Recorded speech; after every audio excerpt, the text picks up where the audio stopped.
Hello everyone, I'm Daniel, matrix number 143317 from Speech Pathology Year 3.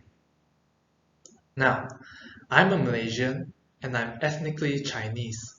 And the Chinese ethnic can be further divided into or grouped into their dialect groups. And each dialect group has some slight differences in their culture, although they are mostly the same, but there's just a bit of difference. And this includes the food culture. So today, I will be walking you through the traditional food of Chinese dialect groups in Sarawak. Now, why do I choose Sarawak? Because first, Sarawak is my hometown, and as you can see, the picture here is the scenery from my hometown, and the things that I'll be talking about today will be in the context of the social demographic of the Chinese ethnic in Sarawak. So some of you may not know where Sarawak is. So Sarawak is a Malaysian state in Borneo, and it's also the biggest state in Malaysia. It's actually this red area here. So in Sarawak, the major Chinese dialect groups are the Hakka, Hokkien, Teochew, and Fuchao. So today I'll be talking about the origin of these Chinese dialect group ancestors, their first settlements in Sarawak, and also their traditional food.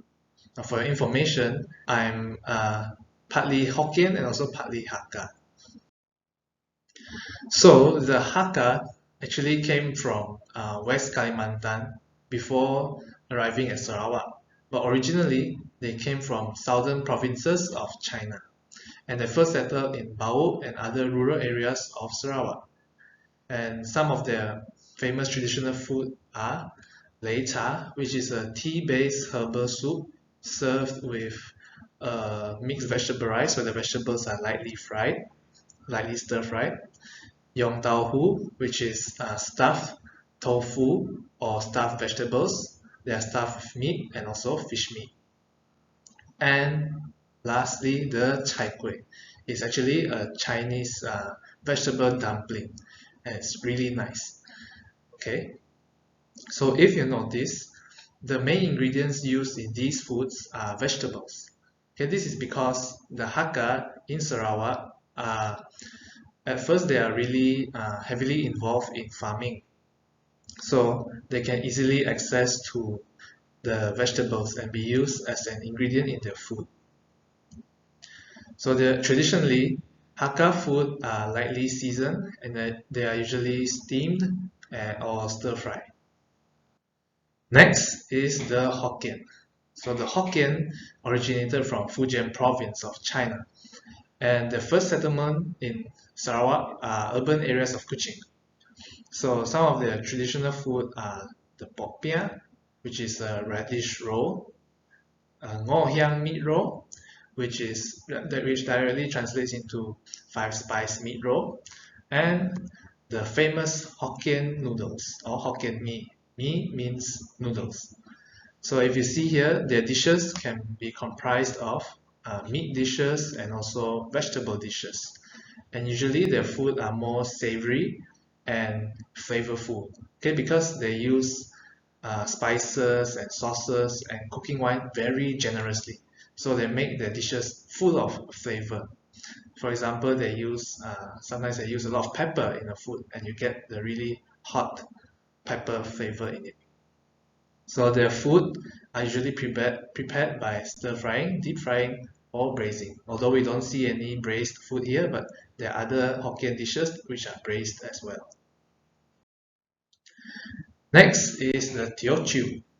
So the Teochew people came from Swatao region in China, and they also settled in Kuching just like the Hokkien, but they also settled in other areas in Sarawak. So the Teochew, some of the famous food of the Teochew people are oyster omelette, steamed fish, rice dumpling, and also the braised duck. Now, braised duck is a really famous dish. It is a bit savory and also sweet at the same time. And if you notice again, you see some seafood in their traditional dishes. Now, this can be due to the fact that the Swatao region in China is actually an area near to the coast. or near to the South China Sea. So they can easily access to the seafood, easily source for seafood at sea and to be used in their cooking. So other than seafood, they also have meats and dumplings in their traditional dishes. And like the braised duck, it can be sweet or savory only, like the oyster omelette and the steamed fish.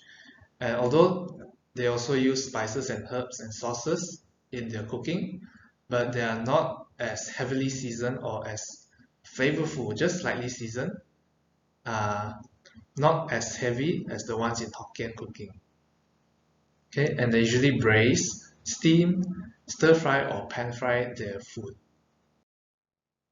Now, the last dialect group is the Fuchao. Now, the Fuchao originated from the Fuzhou region of Fujian province and first settled in Cebu, Sirike, and Bintangong. Now, the Fuchao are known for their gompia, red wine mee sua, the mian hu, a kind of flat rice cake, and fermented mustard rice noodle. So if you see, something you don't see in other dialect groups is baking. So this compia is actually baked in an oven like this, and this is the real food after baking. So you don't really see this in other dialect groups. And then you have the red wine mee sua, where they use red wine, traditionally made red wine, to cook the broth and to be used in this dish. Other than that, they also use the red wine to cook red wine chicken.